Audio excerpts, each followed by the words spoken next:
Hello વિદ્યાર્થી મિત્રો, દિલ્હી સલ્તનતમાં આગળ આપણે ભણી ગયા. હવે આપણે ભણવાનું છે કિલ્લા અને અન્ય બાંધકામો, કે દિલ્હી સલ્તનત સમયે કયું બાંધકામ થયું એ વસ્તુ આપણે જાણવાની છે. દિલ્હી સલ્તનતની સ્થાપનાથી ભારતમાં ભારતીય ઇસ્લામિક શૈલીના સ્થાપત્યના નિર્માણની શરૂઆત થઈ. પહેલાં આપણે જોઈ શકીએ છીએ કે હિન્દુના મંદિરો અલગ પ્રકારના હોય છે, મુસ્લિમોની મસ્જિદો અલગ પ્રકારની હોય છે, હિન્દુએ બંધાવેલા બાંધકામો અલગ હોય છે અને મુસ્લિમોએ જે બાંધકામો કરાવ્યા હોય છે એ અલગ પ્રકારના હોય છે. તો શું થયું તો કે દિલ્હી સલ્તનતની સ્થાપના થઈને પછીથી ભારતમાં ઇસ્લામી શૈલીના સ્થાપત્યોનું નિર્માણ ચાલુ થયું. ત્યાં સુધી કેવા હતા તો કે હિન્દુઓ જે સ્થાપના કરી હતી ને એવી જ પ્રકારના હતા. હવે આગળ દિલ્હી સલ્તનત સમયગાળા દરમિયાન કિલ્લાઓ, મસ્જિદો, મકબરા, મકાનો, બગીચા, દરવાજા, મિનારાઓ વગેરે જેવી સ્થાપત્ય કલાની દૃષ્ટિએ નોંધપાત્ર કૃતિઓ તૈયાર થઈ. કિલ્લાઓ કે આખું રાજ્ય છે કે જે છે એને સુરક્ષિત રાખવા માટે શું કરવામાં આવે છે, કિલ્લેબંધી કરવામાં આવે છે. મસ્જિદો છે, જેમ આપણું મંદિર છે એવી રીતે મસ્જિદો છે, મકબરાઓ છે, મકાનો, બગીચા, મોટા મોટા દરવાજાઓ, મિનારાઓ, આ બધી જ વસ્તુઓ છે એ એની નોંધપાત્ર કૃતિઓ છે. હવે કુતુબુદ્દીન ઐબકના સમયમાં દિલ્હીમાં કુવત ઉલ ઇસ્લામ નામની મસ્જિદનું નિર્માણ થયું.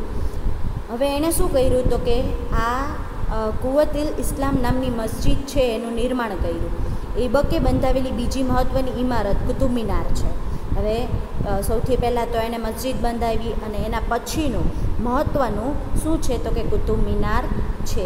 કુતુબુદ્દીનના સમયમાં તેનો એક જ માળ બંધાવી શક્યો. હવે કુતુબુદ્દીન ઐબક છે ને એણે શરૂઆત કરી દીધી કુતુબ મિનાર બનાવવાની, પણ એ એક જ માળ બંધાવી શક્યો. તેના અવસાન બાદ બાકીનું કામ ઇલ્તુત્મિશે પૂર્ણ કરાવ્યું. હવે ઇલ્તુત્મિશ છે એ એનો જમાઈ છે. ફિરોઝ શાહ તુગલક અને સિકંદર લોદીએ તેનો જીર્ણોદ્ધાર કરાવ્યો. બનાવવાની શરૂઆત કોણે કરી? કુતુબુદ્દીન ઐબક. કે એનું બાંધકામ પૂર્ણ કોને કરાવ્યું તો કે ઇલ્તુત્મિશે. અને ફિરોઝ શાહ અને તુગલક સિકંદરે લોદીએ તેનો જીર્ણોદ્ધાર કરાવ્યો, એટલે કે એમાં કાંઈ પણ નુકસાની થઈ છે તો એને ફરીથી એનું સમારકામ કરાવ્યું. બરાબર, આપણે જે કહીએ ને કે રિનોવેશન કરાવ્યું એણે કરાવ્યું. હવે કુતુબુદ્દીન ઐબક નિર્મિત અન્ય એક ઇમારત ઢાઈ દિનકા ઝોપડા નામની મસ્જિદ જે અજમેરમાં આવેલી છે. ઢાઈ દિનકા ઝોપડા ક્યાં આવેલી છે?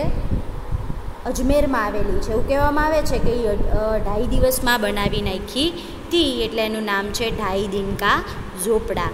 હવે ઇલ્તુત્મિશના સમયમાં હોજે શમી ઈદગાહ અને જુમા મસ્જિદનો સમાવેશ થાય છે. હવે ઇલ્તુત્મિશના સમયમાં એણે શું બંધાવ્યું તો કે હોજે શમી ઈદગાહ અને જુમા મસ્જિદનો સમાવેશ થાય છે. આ બધું શું છે તો કે મસ્જિદ જેવું બાંધકામ છે, મસ્જિદ જેવી હોય છે એવું જ બાંધકામ એનું પણ હોય છે. ઈદગાહ અને જે તમને આમાં સમજૂતી આપી છે એ. હવે ખલજી વંશ દરમિયાન અલાઉદ્દીન ખલજીએ બંધાવેલ અલાઈ દરવાજા નામનો પ્રવેશ દ્વાર, સિરી નામનો કિલ્લો અને સિરી નામનું નગર તથા હોજે ખાસનો સમાવેશ થાય છે. હવે આ બધું શું છે તો કે દરવાજાઓ છે, કિલ્લાઓ છે, એના નામ તમને આપ્યા છે. તુગલક શાસન દરમિયાન તુગલકાબાદ, ફિરોઝાબાદ, હિસાર, જૌનપુર, ફિરોજપુર, ફતેહાબાદ વગેરે નગરો વસાવવામાં આવ્યા. હવે આ બધા જ નગરો છે એ વસાવવામાં આવ્યા. આ સમયગાળા દરમિયાન દિલ્હીના અનેક કિલ્લાઓ, મસ્જિદો, તળાવો, મહેલો, સ્નાનાગાર એટલે આપણે જે સ્વિમિંગ પુલ કહીએ છીએ એ, મકબરાઓ, પુલો, સરાઈઓ, બગીચાઓ વગેરેનું નિર્માણ થયું. સૈયદ અને લોદી વંશ દરમિયાન મકબરાઓ અને મસ્જિદોનું નિર્માણ થયું, જેમાં બંદેખાનાઓ, ગુબજ, બડા ગુબજ, મોઠીની મસ્જિદ અને શિહાબુદ્દીનનો મકબરો મુખ્ય છે. જે બાંધકામ થયું એમાં મુખ્ય વસ્તુઓ છે એના નામ આપ્યા છે. અને વિદ્યાર્થી મિત્રો તમને અહીંયા ચિત્ર પણ દેખાય છે, કુતુબ મિનારનું ચિત્ર દેખાય છે, ઢાઈ દિનકા ઝોપડાનું ચિત્ર દેખાય છે. તો આવું બધું બાંધકામ છે એ દિલ્હી સલ્તનતના સમયગાળા દરમિયાન થયું. તો આપણે વેકેશનમાં ફરવા જતા હોઈએ ને ત્યારે આપણે શું કરવાનું, તો કે એવી બધી ઐતિહાસિક પ્લેસ છે એ પસંદ કરવાની કે જે તમે ત્યાં જઈ અને જોઈ શકો અને એના વિશેનો ઇતિહાસ પણ જાણી શકો. જો આવી પ્લેસ પસંદ કરશો ને તો શું થશે, તમારો ઇતિહાસ છે, તમારું જે હિસ્ટ્રીનું નોલેજ છે એ ખૂબ વધશે.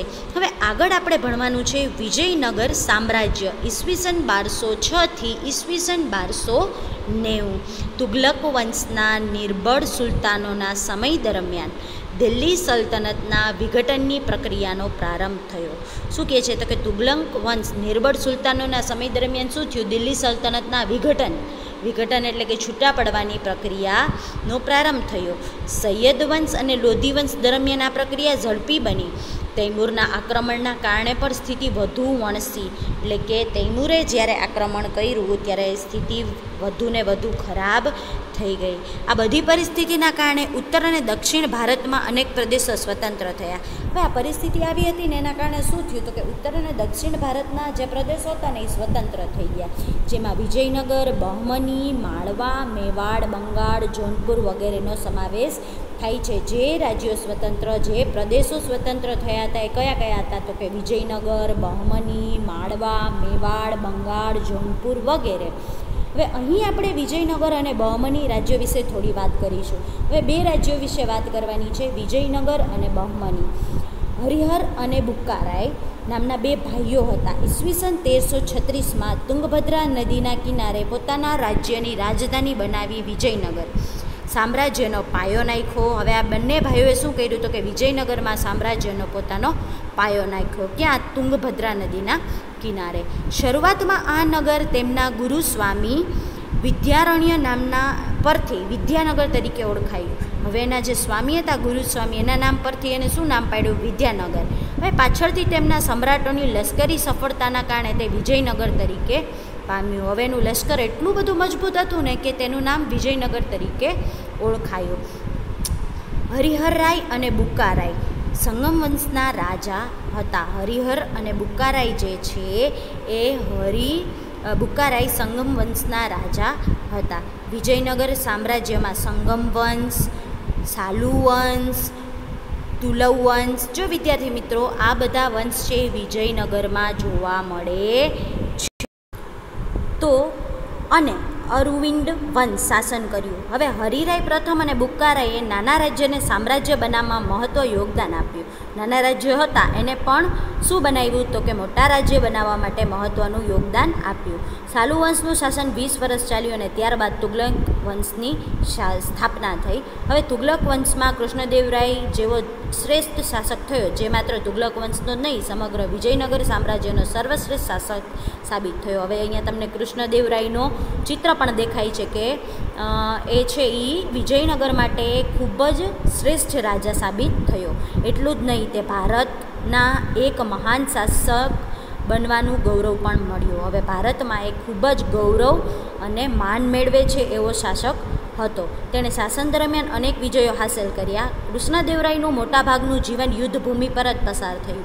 એણે ઘણા બધા વિજયો હાંસલ કર્યા અને એનું એવું કહેવામાં આવે છે કે એનું વધારે પડતો સમય એના જીવનનો કે યુદ્ધ લડવામાં જ એ ભૂમિ પર જ પસાર થયો. કૃષ્ણદેવરાયનું મોટાભાગનું જીવન યુદ્ધભૂમિ પર પસાર થવા છતાં તેણે વહીવટી તંત્રને ઉપેક્ષા કરી ન હતી. છતાં પણ એ રાજ્યનો વહીવટ સંભાળતો હતો. તેણે રાજ્યમાં તળાવો, નહેરો ખોદાવી ખેતીવાડીને સમૃદ્ધ કરી. હવે રાજ્ય સમૃદ્ધ કરવું હોય અને ખેતી એ આપણો મુખ્ય વ્યવસાય છે પહેલાંથી, તો તળાવો અને નહેરોની પણ જરૂર પડે, તો કે પાણી છે ત્યાંથી આપણે સારી રીતે લઈ શકીએ. તો એણે આ બધું કામ પણ બહુ સારી રીતે કર્યું. કેટલાક અયોગ્ય વેરાઓને નાબૂદ કરી પ્રજાનો પ્રેમ મેળવ્યો. વિજયનગરની પાસે નાગલપુર નામનું નગર વસાવ્યું અને તેને અનેકવિધ ઇમારતો અને મંદિરોની શણગાર્યું. કૃષ્ણદેવરાય પોતે વિદ્વાન હતા. હવે કૃષ્ણદેવરાય યુદ્ધ જ કરતા એવું નહોતા, બરાબર, એ વિદ્વાન પણ હતા. તેમણે સંસ્કૃત અને તેલુગી ભાષામાં કેટલાક ગ્રંથો પણ લખ્યા છે. યુદ્ધમાં પણ નિપુણ હતા. પછી એ વિદ્વાન પણ હતા, એને ગ્રંથો પણ લખ્યા છે અને એ વહીવટી તંત્ર પણ સારી રીતે સંભાળતા હતા. કલાના ઉત્તેજના કારણે તે આંધ્રના ભોજ તરીકે પામ્યા. તેને સાહિત્યમાં પણ ખૂબ જ રસ હતો એટલે તે આંધ્રના ભોજ પણ કહેવાયા. કૃષ્ણદેવરાયના અવસાન બાદ વિજયનગરમાં આંતરિક સંઘર્ષ અને કાવતરા શરૂ થયા. હવે એના અવસાન બાદ ઘણા બધા આંતરિક સંઘર્ષો થયા. 23 જાન્યુઆરી 1565ના તાલીકોટના યુદ્ધમાં મુસ્લિમ રાજ્યના બનેલા સંઘની સામે વિજયનગરનો પરાજય થયો. હવે મુસ્લિમ લોકો સામે છે એ વિજયનગર હારી જાય છે. યુદ્ધ બાદ પણ વિજયનગર સામ્રાજ્ય 1 સદી સુધી ટકી રહ્યું. હવે યુદ્ધ થયું પછી પણ 1 સદી સુધી છે એ આ વિજયનગર ટકી રહ્યું, પણ પહેલાં જેટલી ભવ્યતા પ્રાપ્ત કરી શક્યું નહીં. પણ પહેલાં જેટલું સમૃદ્ધ હતું એટલું હવે સમૃદ્ધ હતું નહીં. હવે બહમની રાજ્ય ઈસવીસન 1347થી ઈસવીસન 1518, જેમ આપણે વિજયનગર સમજ્યું એવી જ રીતે આ બહમની રાજ્ય છે જે આપણે સમજવાનું છે. તુગલક વંશના સમયમાં જ દખ્ખણમાં ઝફ્ફરખાને ઈસવીસન 1347માં બહમની રાજ્યની સ્થાપના કરી. આ રાજ્યે લગભગ 1.5 સદી સુધી દક્ષિણ ભારતની રાજનીતિ પર પ્રભાવ પાડ્યો. હવે ઝફ્ફરખાન અલાઉદ્દીન બહમન શાહના નામ ધારણ કરી સ્વતંત્ર શાસન કર્યું. હવે એ બહમની રાજ્ય ઉપર સ્વતંત્ર શાસન કરવા લાગ્યા. તેણે નવા સ્વતંત્ર રાજ્યની રાજધાની ગુલમબર્ગને બનાવી પોતાના રાજ્યમાં અનેક પ્રદેશો જોડ્યા. બહમની સામ્રાજ્ય અહમદ શાહ અને મુહમ્મદ ત્રીજાનું શાસન નોંધપાત્ર છે. હવે બહમની રાજ્યમાં કયા બે રાજા? તો કે અહમદ શાહ અને મુહમ્મદ શાહનો ત્રીજોનું શાસન છે એ નોંધપાત્ર છે. અહમદ શાહે ગુલમર્ગની રાજધાની બીડર ખસેડી અને બીડરમાં અનેક ઇમારતો બંધાવી. હવે એને શું કર્યું? એની રાજધાની છે એ ખસેડી નાખી અને ત્યાં ઘણી બધી ઇમારતો છે એ બનાવી. મુહમ્મદ શાહ ત્રીજાનો વજીર મોહમ્મદ ગવા હતો. તેને સક્ષમ વહીવટી તંત્રની રચના કરી. મુહમ્મદ શાહ ત્રીજાના સમયમાં બહમની સત્તા મજબૂત બની, પરંતુ ત્યારબાદ મોહમ્મદ શાહ બહમની બીજા સમયમાં રાજ્યની તમામ સત્તા તેના વજીર કાસિમ બરીદના હાથમાં આવી. હવે શું થયું? તો કે એની સત્તા તો મજબૂત કરી લીધી, પણ મોહમ્મદ શાહ બહમની બીજાના સમયમાં રાજ્યની તમામ સત્તા એનો વજીર હતો અને કાસિમ બિરીદના હાથમાં આવી ગઈ હતી. અને તેના સમયમાં જ બહમની સામ્રાજ્યનો પણ અંત આવ્યો હતો. કોના સમયમાં? તો કે એનો વજીર હતો એના સમયમાં. સમગ્ર સામ્રાજ્ય બીજાપુર, અહમદનગર, ગોલકોંડા, બીડર અને બરાર જેવા 5 સ્વતંત્ર રાજ્યો વિભક્ત થઈ ગયા, અલગ થઈ ગયા. હવે આગળ ભણવાનું છે આપણે દિલ્હી સલ્તનતનો અંત. દિલ્હી સલ્તનતની શરૂઆત આપણે આ પાઠમાં જોઈ અને હવે છેલ્લે એનો અંત પણ જોવાનો છે. દિલ્હી સલ્તનત શાસનની સ્થાપના ઈસવીસન 1206માં કુતુબુદ્દીન ઐબક દ્વારા થઈ. હવે આપણે જોયું પહેલાં કે દિલ્હી સલ્તનતની સ્થાપના 1206માં કુતુબુદ્દીન ઐબક દ્વારા થઈ હતી અને 320 વર્ષ પછી ઈસવીસન 1526માં ઇબ્રાહિમ લોદીના શાસનના અંત સાથે એનો અસ્ત થયો. શરૂઆત કોણે કરી? બહુ મહત્ત્વની વાત છે જે યાદ રાખવાની છે કે દિલ્હી સલ્તનતની શરૂઆત 1206માં કુતુબુદ્દીન ઐબકે કરી અને 320 વર્ષ છે એ દિલ્હી સલ્તનતનું શાસન ચાલ્યું અને 320 વર્ષ પછી 1526માં ઇબ્રાહિમ લોદીના શાસનનો અંત આવ્યો અને અહીંયા દિલ્હી સલ્તનતનો પણ અંત આવ્યો. આ લગભગ 350 વર્ષ દરમિયાન યોગ્ય, શક્તિશાળી અને કેટલાક વાર નિર્બળ સુલતાનો પણ ગાદી આવ્યા. ઘણી જે દિલ્હી સલ્તનત છે એમાં ઘણા વીરો પણ આવ્યા અને નિર્બળ રાજાઓ પણ આવ્યા અને રાજ કર્યું. દિલ્હીના આ મુસ્લિમ મહારાજ્યે અનેક તડકા છાયડી જોઈ અને ઉદય તેનો અસ્ત અને ન્યાય તેનું પતન થયું. દિલ્હી સલ્તનત જે હતું એમાં ઘણા તડકા છાયા આવ્યા એટલે ઘણું સારું અને ખરાબ પણ થયું. અને શું થયું? અને છેલ્લે દિલ્હી સલ્તનતનો અંત આવ્યો. એટલે કહે છે કે ઉદય અને અસ્ત એ ન્યાય તેનું પતન થયું. ઉદય પણ જોવા મળ્યો અને અસ્ત પણ જોવા મળ્યો. તો વિદ્યાર્થી મિત્રો, દિલ્હી સલ્તનત પાઠ તમે સારી રીતે સમજી ગયા હશો અને એની વર્કશીટ પણ તમે લખી લેજો અને પાકી પણ કરી લેજો. Thank you.